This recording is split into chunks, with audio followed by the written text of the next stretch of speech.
Hello and welcome to another talk. We're going to be talking about physical access stages and Wi-Fi hacking.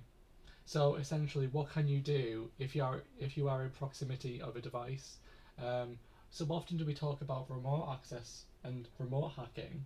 Um, I thought it would be nice to have at least a little touch on what can you actually do when you're there. Very important if you're doing physical pen testing, and pretty key to actually defending a company. Now, if you were to think about it, what's the point of defending a database, hardening SSH, controlling port exposure, all the usual stuff, if you don't lock a door, if you don't train your staff? Um, so these are some of the things we're going to be having a little look at. And then later on, I'm going to be doing a demo um, of accessing files and bypassing NTFS permissions. Right, please, please, please. This is only for educational purposes only. Let's be honest, the slammer ain't worth being late. You're not that cool if you're hacking maliciously. Right. So when we're looking at physical access, it isn't all just locks. There are also digital means in terms of physical access. So if you were to think about how we access devices, wirelessly, you'd instantly think of protocols like Wi-Fi, specifically WEP or WPA, probably WPA2 these days. You might be thinking of Bluetooth.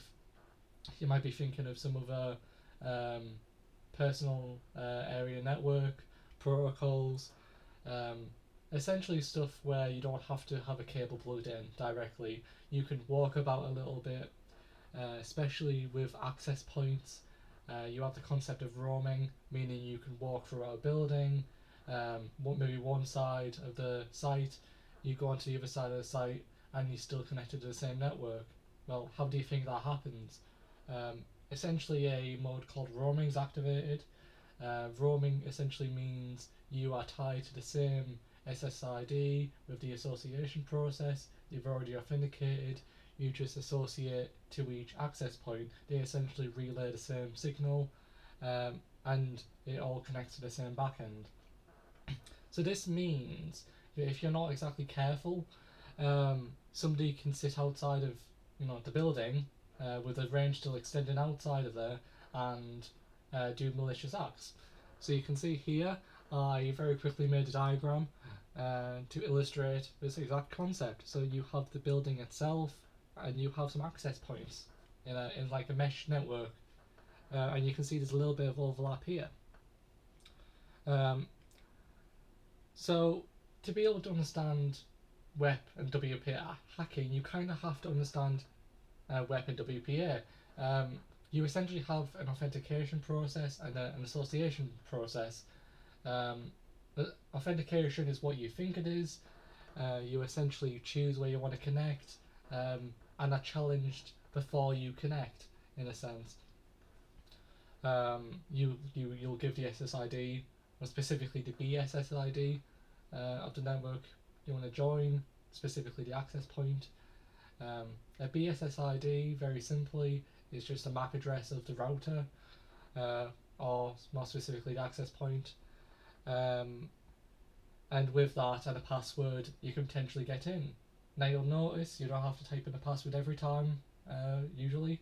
That's because of a process called association. Association just means every time you're in range, you'll just connect. But it has to, pass a handshake to be able to do that, right? Excuse me. So that handshake is passed every time something is, transmitted. But this means this handshake could be intercepted and used. Now, how is a handshake captured? Well, you simply need to be near the network. Now, to capture a handshake, you kind of have to spoof your own device. Now, to do that, you use a very clever device that I'll show a little bit later. The reason you actually have to spoof is because you can't intercept something which isn't really aimed for you, so you trick it to be aimed for you. using a process we'll talk about very soon. So it can be mitigated by blocking the ORF, which we'll come on to, coverage management, essentially eliminating this leakage here. It could be done with, this could be Windows, it could be a very open building, that sort of thing. Separation duties and of course modern protocols. Separation of duties essentially just saying you do that and you do that. You don't have everything on the same thing. Because can you imagine if you were to say hack into this network and everything is on it, servers, host devices, you essentially get the keys to the kingdom. But if you have servers on their own network, not that they should be on Wi-Fi anyway, you have others on a certain network. The biggest one here is your guest network, because often they're quite open. You don't want everything else on the same network. You need some sort of separation with VLANs or other mechanisms, even just separate networks. And of course, modern protocols. The reason I include this list here, WEP, absolutely terrible for this day and age. Can be cracked very quickly, as I'll show you. WPA, better, but not great. WPA2, better, not unbreakable.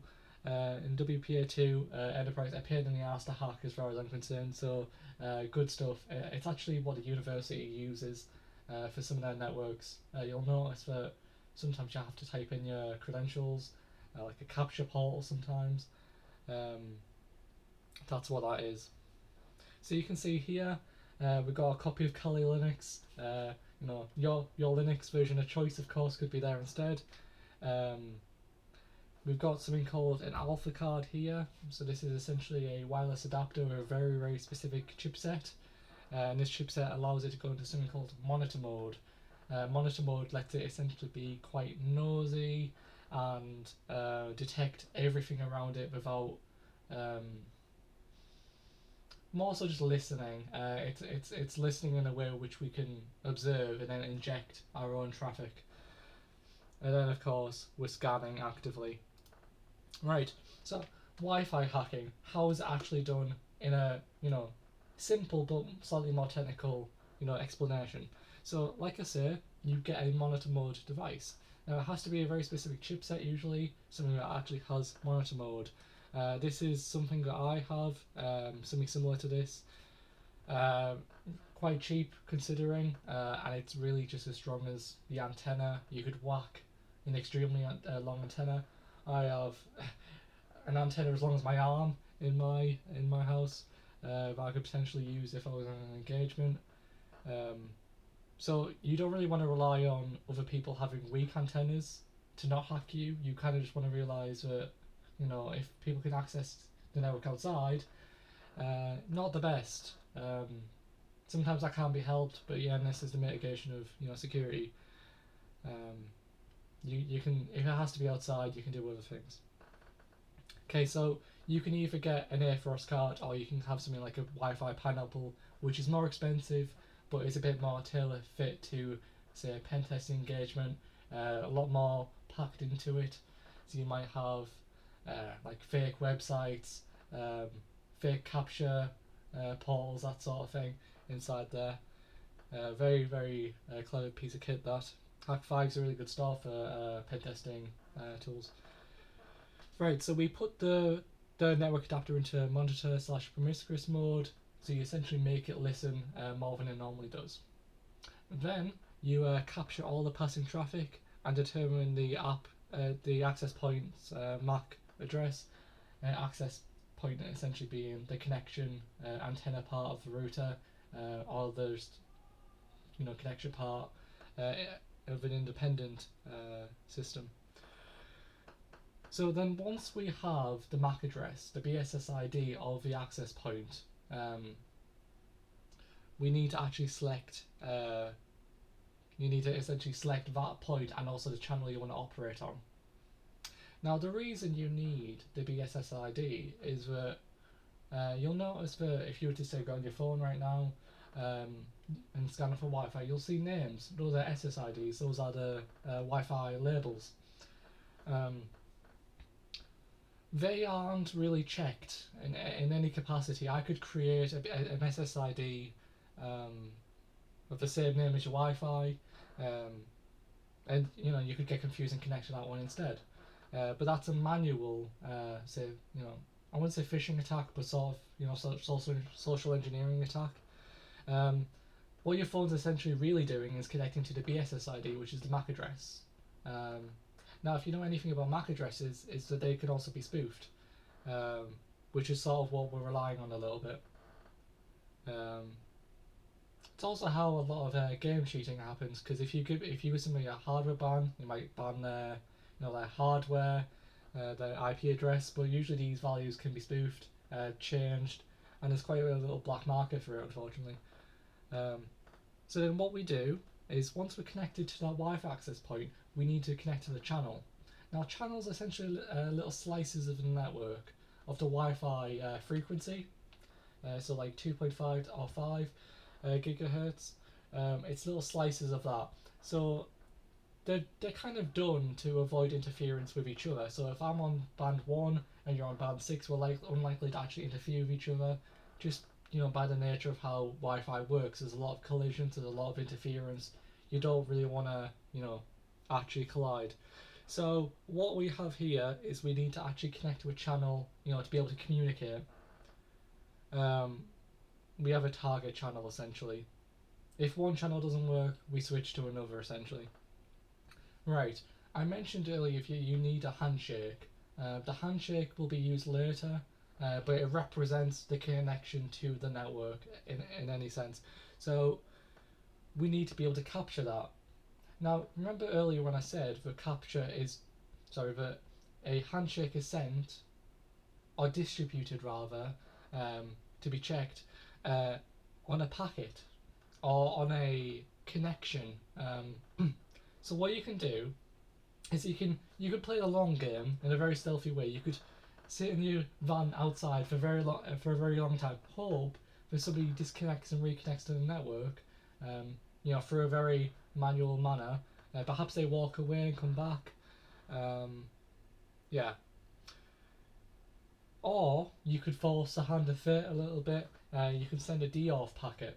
So if you send a DORF packet to, say, a phone, something that it's connected to, that device will temporarily disconnect from the network very quickly, then reconnect. What it'll do then is start the association process again and distribute its handshake.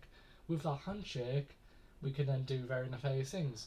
So essentially we're on step 5 now. The traffic will be going over the air. We're in monitor mode. We have located the BSSID of the client potentially, like a phone, if we're targeting a phone, and we're targeting the router itself as well. So we're trapping that from the air. The libcap actually does for us. Not sorry, libcap. That's my dissertation. Air crack, which we'll be coming on to very soon. So once we have that handshake that we've snatched out the air, we essentially try a bunch of passwords against it, because in a sense it is a hash. Hashes are not reversible, but you can crack them by trying a bunch of passwords on them. You need a good word list for this, but the example I'm going to show you is a very, very weak one, let's put it that way. And of course, if you're doing this illegally, hopefully you go to jail after. But of course you guys aren't doing that.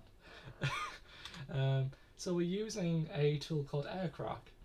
So AirCrack essentially is a suite of tools. Each one has a very specific purpose. So maybe one dumps, one cracks, one scans the network. So I'm essentially in this slide I'm re-explaining what I've said. So you have a handshake. The handshake is generated by IVs. IVs are just little. You can think of it like a little bit like TLS key. The random, and they are the randomness of the encryption essentially. So if you've ever done AES encryption before, if you're using CBC AES encryption, you'll have the key itself and then you'll have some IVs. It's also similar if you're doing sorted passwords. So you'll have, say, the password itself, you'll also have a salt. The salt in this case is a little bit like the IV. Yeah, so in this case, the IVs are 3 bytes. They are the randomizer independent to that device. They are the keys to the kingdom if we can capture them, but they're not infinite. The randomness does become predictable, and if we capture enough of that, which will happen in that very specific snippet where they're reconnecting, then you can generate a handshake, because this is essentially what happens anyway, but we're just intercepting that.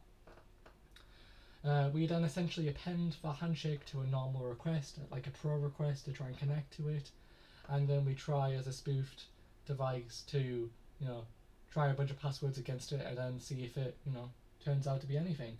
A hash will never, open up its locks essentially unless you give it the right password, because with a hash, while it's not reversible like I was saying before, an input of a hash will always give the same output. So if you just hash the inputs, every single input, then compare it to the output, that's essentially a hash cracking.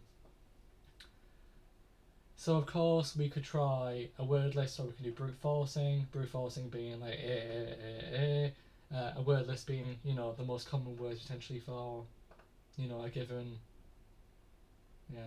authentication method. So you could have, database passwords, you could have Facebook password, most common. In this case we'd have Wi-Fi, most common Wi-Fi passwords.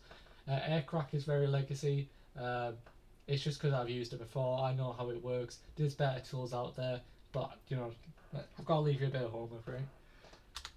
Right, so the most acute among you will notice that's Backdrive 5. That is incredibly old. These are pulled from slides last year, and there are a few reasons why I am not doing a straight up demo for this.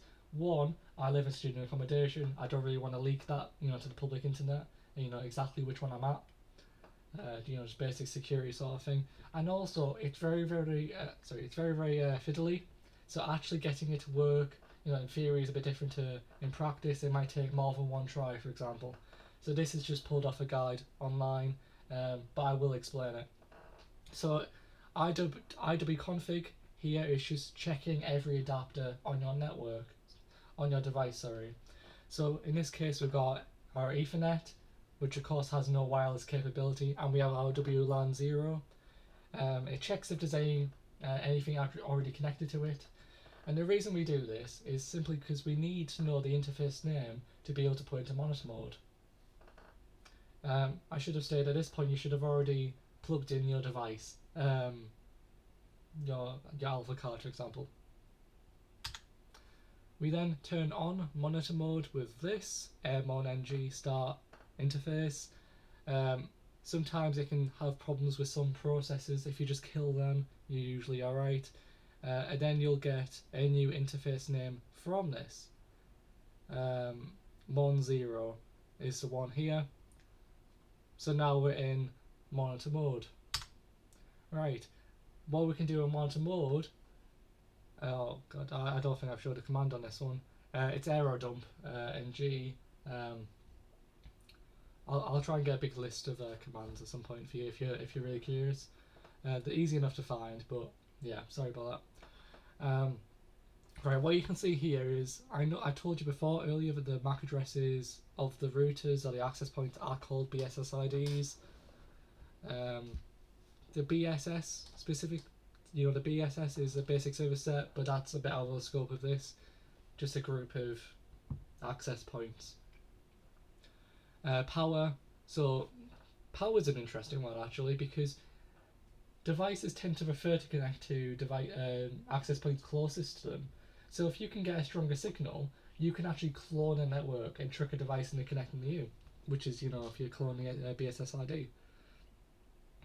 Beacons is a little bit outside of the scope of this.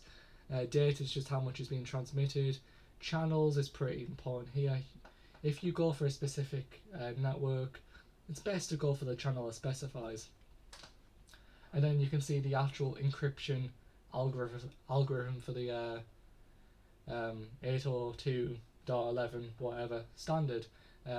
these are protocols which actually encrypt it with a SSID password, as stated previously.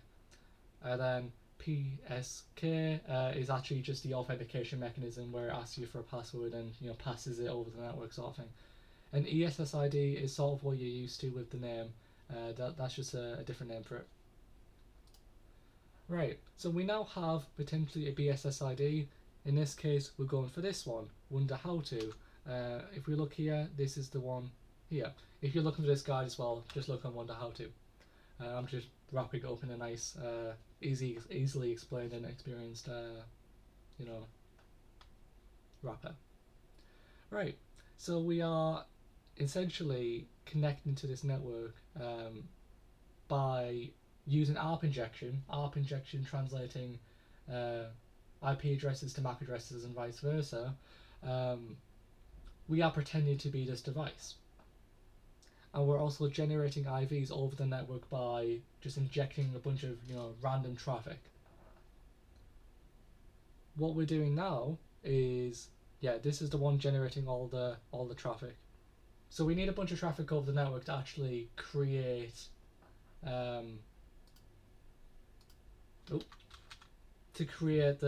frames. Now at this point you would want to actually send a deauthentication packet, which I'm not exactly sure if it's done here.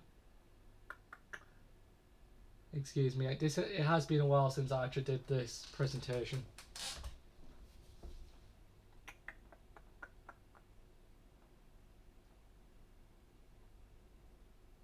Yeah, I may have missed out that slide, but essentially what you do, you send a deauthentication packet and it'll pop up somewhere here, essentially saying handshake found.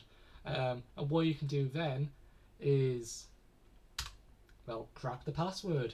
You again try all the possible inputs, hash them, see if it comes out the same output. And in this case, 123 is our password with a bunch of asterisks. Fantastic, right? Great security. And in this case, it's took 2 hours. This can also be done with something like Hashcat, which you would have likely seen before. And this was done with RockU. Right, so that is Wi-Fi cracking. I realise that was a very touchdown explanation of it. I have to somewhat make it a bit tangible, easy to digest in this. But if you want to have a stronger, discussion with me about it, you're more than welcome to message me about it. Right. So again, it's not just Wi-Fi. It's never just one specific thing with physical access.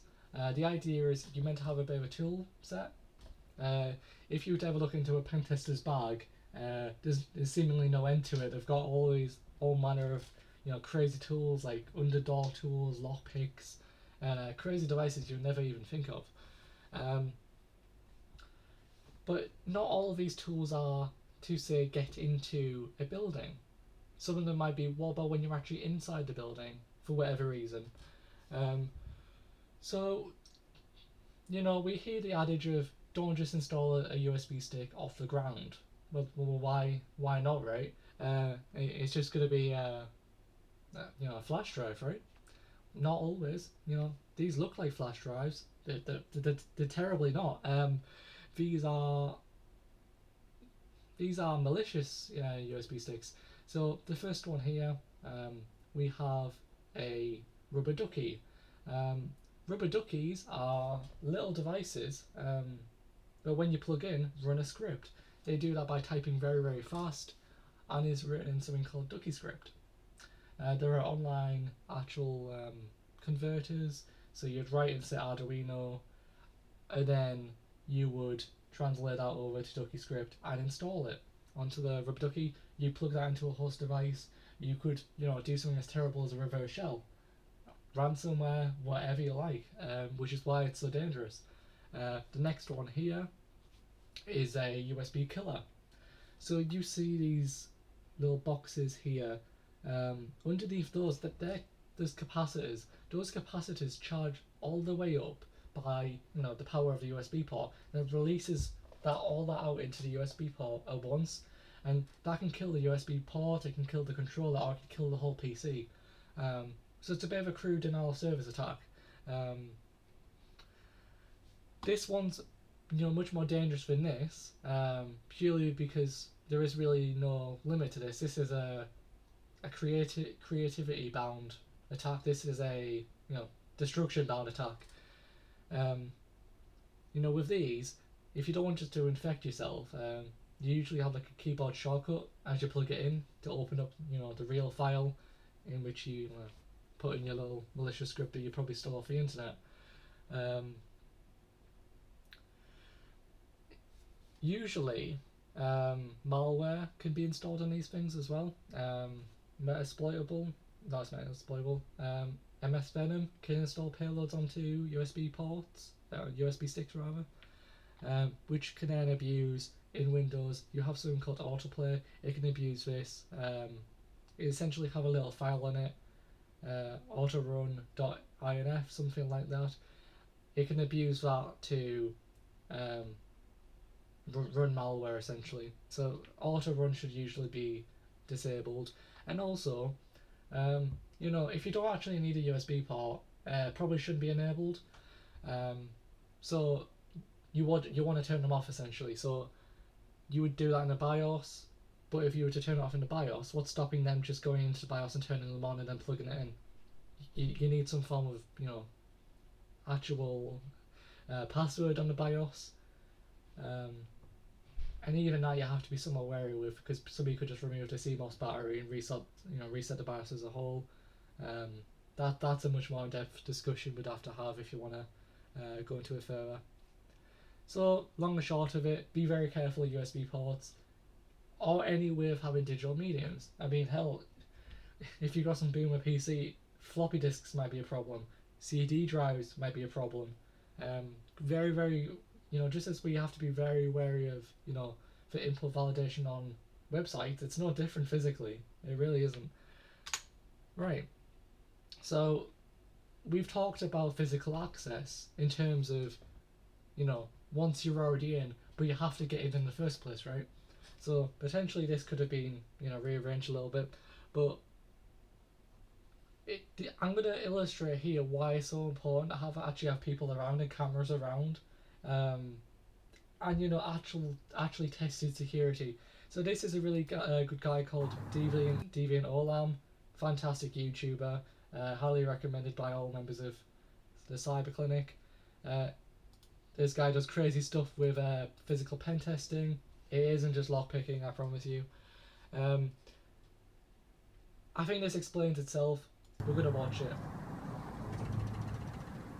You So can't get in. But there was a rec sensor up there.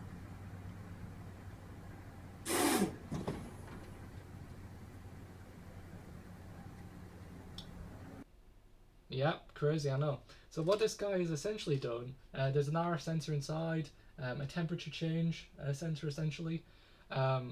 Because he's spraying whiskey into it, it'll be suddenly cold, or suddenly hot, depending. I'd assume cold. And because of that sudden change, it thinks it should open the door, from the inside. It thinks somebody's going outside.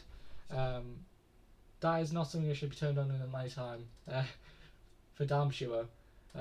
So, sneaky little tricks like that can be leveraged to just get into, say, in this case, a bank, which, you can just think of the possibilities. Right here, I'm going to illustrate a few points. So, you have your company site and you have a few guards. Well, I discussed earlier, why go in through the database, port remotely if you can just literally walk into the door. So, you dress up, as a worker. Oh yeah, I need to fix the pipes in the server room. Yeah, definitely not. You would have to have some form of validation essentially. You can't just say that. You could be anybody off the street. My friend Matt, he has literally a high-vis jacket specifically for this sort of thing. With social engineering, if you look like you fit there, people aren't going to question it. You hold a clipboard in your hand, you walk with somebody, drinking coffee, maybe ask them where the restroom is or something. You're not going to look suspicious, and that's the whole point.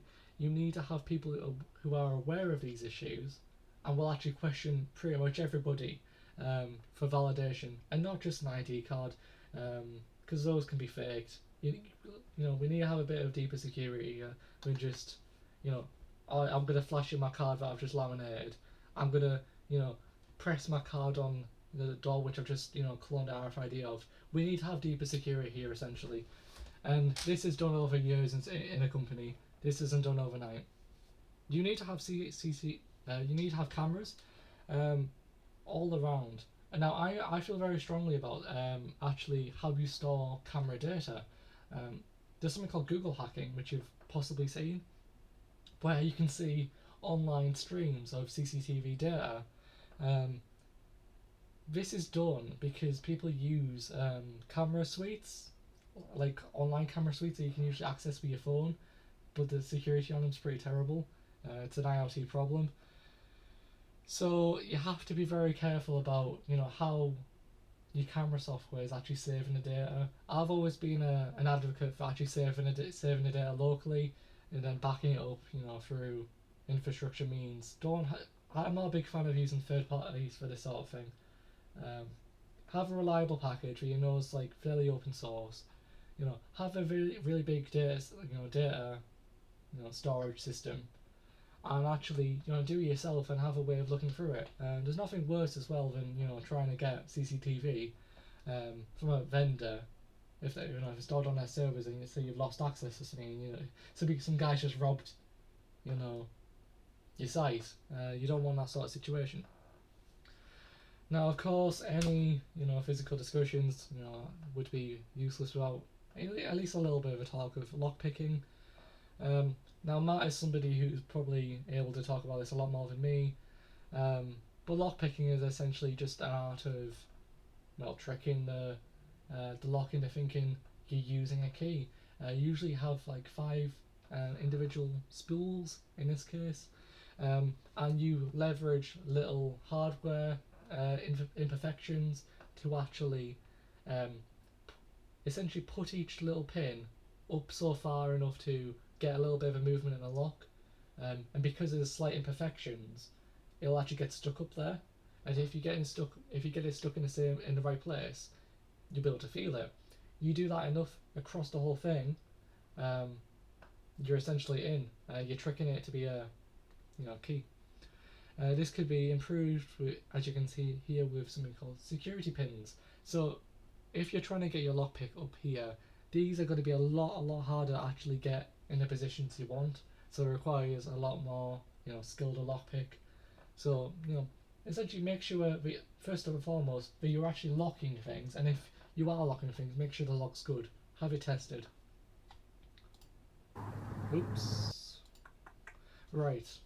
This is demo time. Demo gods, please. So disk encryption is pretty important for corporate you know, uses. Let me show you why. Right, so we're going to move on to my VM workstation. Now I have purposely, you know, foregone a little bit of prep here, specifically because I want to show you if I have any problems, you know, what realistic quote-unquote hacking looks like. So what we're going to do first is we're going to log on to my Windows Sandbox normally. We're going to create a file. We're going to try and harden it a little bit just by putting some NTFS permissions on it, and then I'm going to show you how they mean nothing, essentially. Full screen. Hopefully it adapts. There we go. Right. I am going to have to fill in a lot of time here, because unfortunately Windows doesn't like to load. And as I say that, well, it loads. Right, very simply, we're going to go into, documents, right here. We're going to make a very secure file, passwords.txt, and going to open this up, and we're gonna put very creative, I'm aware. Okay, we have a file here now, incredibly small. this file is a proof of concept. This could be literally anything in the system which is on a local disk. Security. So you can see here NTFS permissions. NTFS is the file system for Windows, and it lets you do Windows scoped security. So what we're going to do is we're going to essentially put this as read only. Going to go onto here, remove.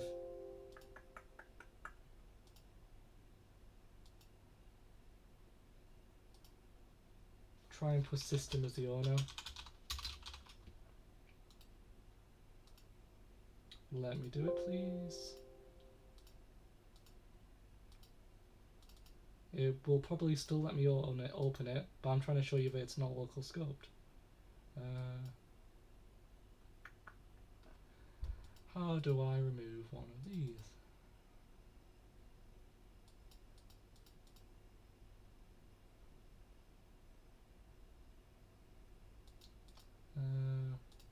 Remove. Oh, okay. Yeah, this might be not a file that I can actually remove as easily as I thought I could. Let's deny access to my normal user.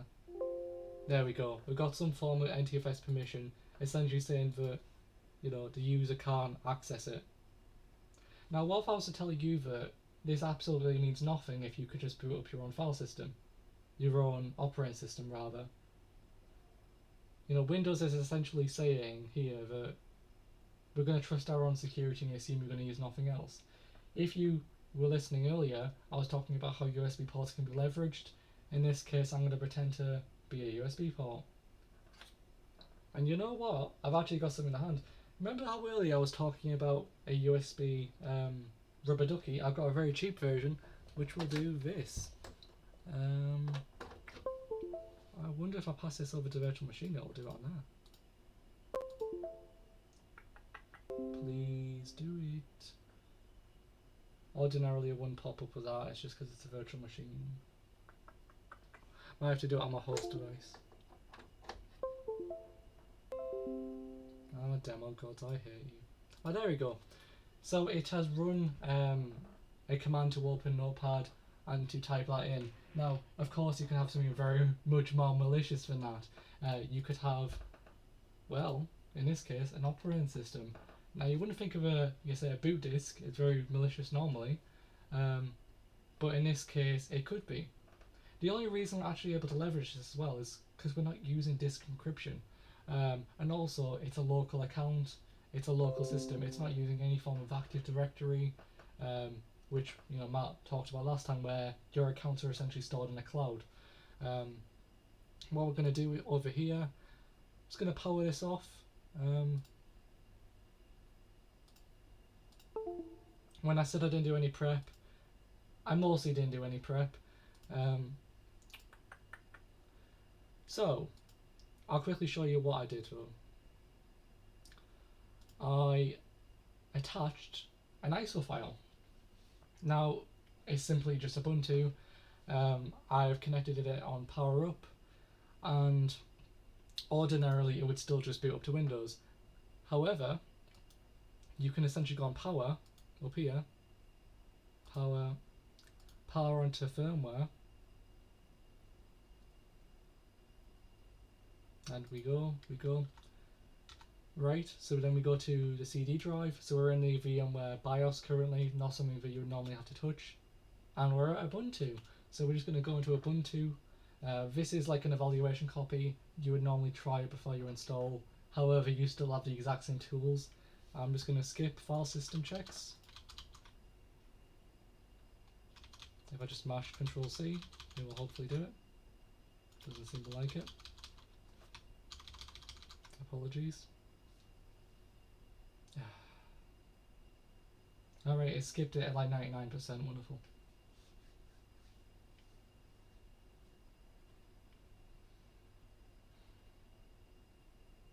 Right, so we're just loading this up. I'm going to try and mount a Windows partition. Sometimes it'll mount in read only, at which point I need to get a specific command to mount it in read write. try Ubuntu. Now, of course, this is a virtual machine. This is equivalent to just plugging an ISO file, written USB stick in and just booting from that. Of course, you can disable this in the BIOS again. So we've got essentially normal Ubuntu, right? So we're going to go into disks, and you can see here our actual hard drive. This is our ISO file, our USB stick, quote unquote, and this is what we need. I'm just going to quickly check if I can actually mount it in read write straight up, just because if I don't do this properly, you know what, I'm going to find a command straight up.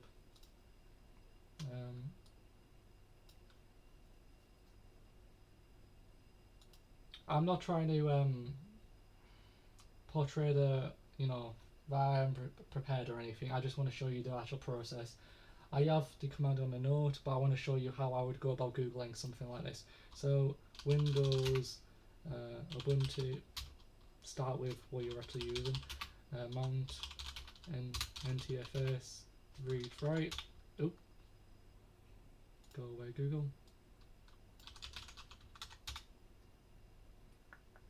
Ask Ubuntu is usually a good one.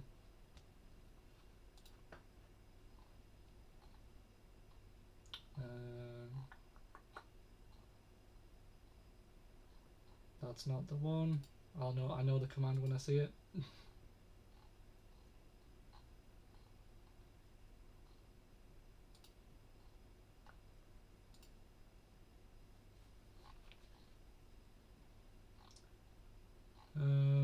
They're using. I'm gonna just attempt to do it off my head. This is gonna fail terribly. Demo gods, be kind. Right. Oh. Now obviously I can't just do that. I need the device itself. So if you remember from my Linux talk donkey's years now ago, every device has a file in Linux. In this case, this partition specifically represents that. So we need to replace this with that. And then we need to go into mount, and then we need to make a file. So I'm just quickly gonna get rid of that because I need to make that. So sudo make the /mount, and in a sense this could be anything. This is just the mount point for this file system. Right, there we go. Now I can't do up because it's an incomplete command. Paste. Then I think it is -o read w like that. Okay, non-man mount it is. I believe it was -o.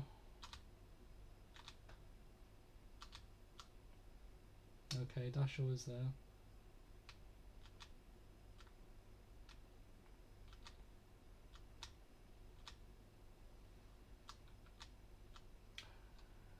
Right, here we go.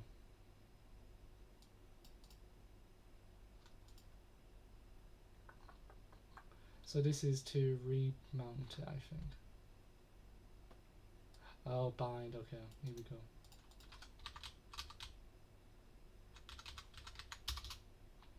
And then read write. Oh, bad usage apparently.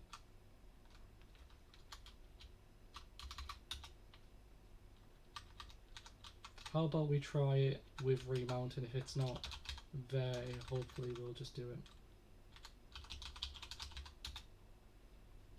Okay, again, let's go back. You are very welcome to skip until I get it, but I am trying to show that this is a very human process.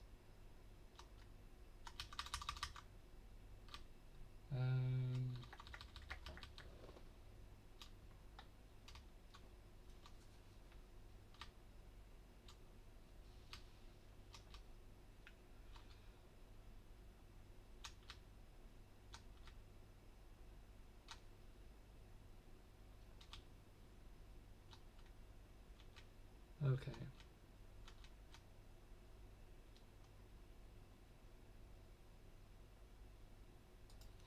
Interesting. So that should have worked, as far as I can tell.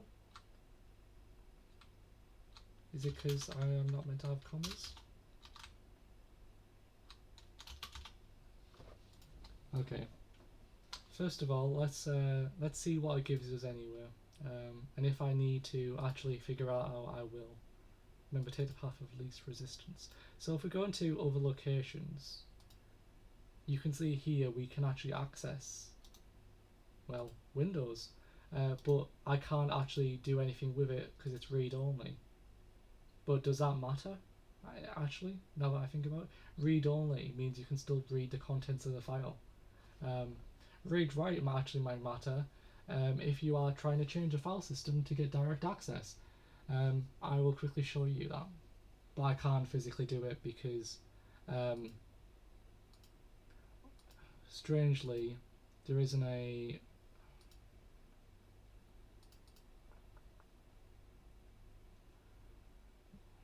I suspect now I wouldn't be able to test it by unmounting it.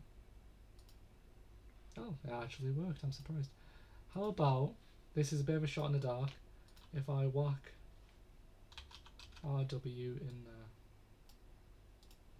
I have tried this in the past and sometimes it works and sometimes it doesn't, which is why I didn't want to go to that immediately. Yeah, that didn't work. That's frustrating. Let's keep on the Google, I guess. And I'm determined.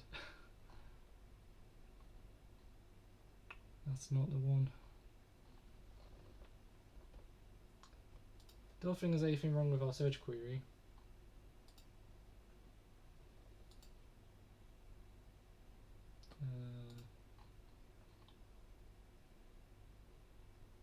See, this is what I was thinking. This is exactly what I was thinking, but I don't believe I typed much different. So we've got. If I just kick this off again, hopefully it lets me. Yep. We have -T. Okay, it doesn't like that if it's let's get rid of bind and let's put a bunch of commas in. And do I even need NTFS? Possibly not.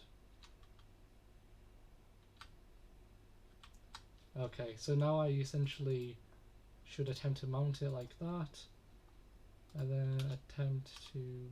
It didn't like that. Interesting. Oh, it's probably wanting this, which is fair enough. It's probably trying to remount it into the same place. Right, let's attempt that. Right, that may have done it.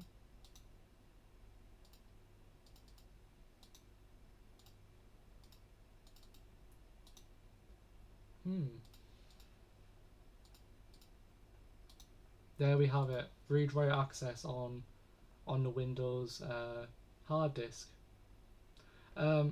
I will show you how this is done in theory. Getting it done in practicality is a whole different thing, and I don't think the demo gods would be that kind. You essentially go into Windows, and you have a bunch of files down here. Now these are files you probably recognize, but you can essentially leverage some very, very sneaky ones to actually get into the system. So if we go into System 32, very, very core programs here. It's taking a while to load. We're going to be looking for some tools that we'd have before the system actually logs in. So you might have like the on-screen keyboard. If you can replace the on-screen keyboard with a command prompt, could potentially even get into the system as system being root for Windows. Alright, so there's a few files we want to identify here. So cmd.exe, your command prompt, and it would potentially be run as system. System is the best as you can get. Then you can get the on-screen keyboard, osk.exe. So essentially, it's like when you go into the splash screen of Windows. It asks you to log in, but at the bottom right, you might have like a narrator options sort of thing. You go onto there, you go onto the on-screen keyboard. If you have replaced osk.exe into, if you've moved that into osk.exe.old, you copy that, copy command prompt into osk.exe. You can actually trick Windows into running a command prompt when it doesn't want to, because it just literally uses a name. It doesn't verify the hash of the file. And this wouldn't be patched out, unfortunately. This is just core to how Windows works. Another way you could do this without a Unix file system is, and this is a bit hit and miss, is to actually use the driver screen, because it gives you a file system menu. Except our file system menu lets you mount an existing, hard drive as system, meaning you could do this exact same file manipulation and actually then reboot Windows into essentially a system command prompt, at which point you can change the password and get into any account, which means you can essentially get into anything on that system, potentially get into network shares, potentially get into anything. So we're going to go back under here and we're going to try to find that text document that we supposedly locked down before. Now we of course locked it down to a certain point. We didn't actually encrypt it really. We didn't really do anything but an NTFS permission, but I'm trying to show you what Windows has at its very core. If you're trying to do Active Directory stuff, that's a whole different discussion. Something with Active Directory though, it's a domain controller that handles all of the systems. If that gets compromised, all the eggs are essentially in one basket, so you have to be very, very careful with that. With this, you would go into Users, Carl, we saved it to Documents, and then we have passwords.txt, and we have our data. Not protected anymore, is it? And this just illustrates the need for on-disk encryption. I was able to mount this with a simple command. I had to do a little bit of Google searching, admittedly, to get read write, but I could have seen this file individually, with read only. It wouldn't have taken actually much effort for a hacker, especially if they had the notes beside them. I was doing it without that, specifically to show you that it does take more than just memory magic. But there is no on disk encryption. With Linux, you have something called LUKS, Lux. You can use for disk encryption. For Windows, you have BitLocker.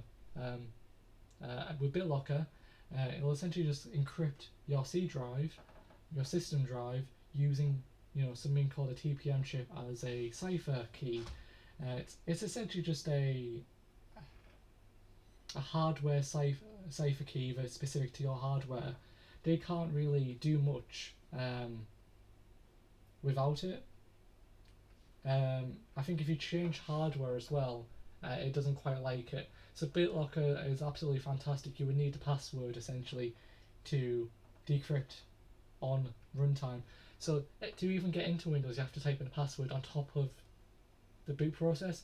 So let's just say you were somehow able to get in. You wouldn't be able to even get into the login screen without a password, and then you wouldn't even be able to access the hard drive in the first place without, mounting BitLocker in Linux anyway would be a pain in the ass, but if you were to somehow do it, you would still need a password based off the TPM chip. TPM chip's a little bit like Assault, as discussed earlier, adding those extra steps to encryption, meaning if your big baddie did actually break into your building, if he sprayed whiskey into your door, first of all, look at that first, and all the other questionable security tactics you probably got. But if all else fails, you've got BitLocker to actually encrypt your drives, and it would be quite a bit harder for them to actually get in. At that point, they might need malware. They might need a bit more of a tailored solution. This is a bit more of a long-winded video. I am aware of that. But I do hope you've enjoyed. Security very much is human. It takes time, and it isn't just a click and you're done sort of solution. It is a lot of just what I did previously, just waiting around, Googling. So yeah.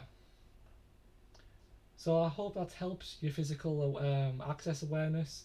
It isn't all just, you know, keyboards and hacking. Um, you have physical methods as well, you know, sometimes hybrid solutions like this, and that can be used in a pen testing engagement to actually gain access to a system and in a sense get root access. Or in this case, you know, system access. Yeah, hope you enjoyed. Thank you very much.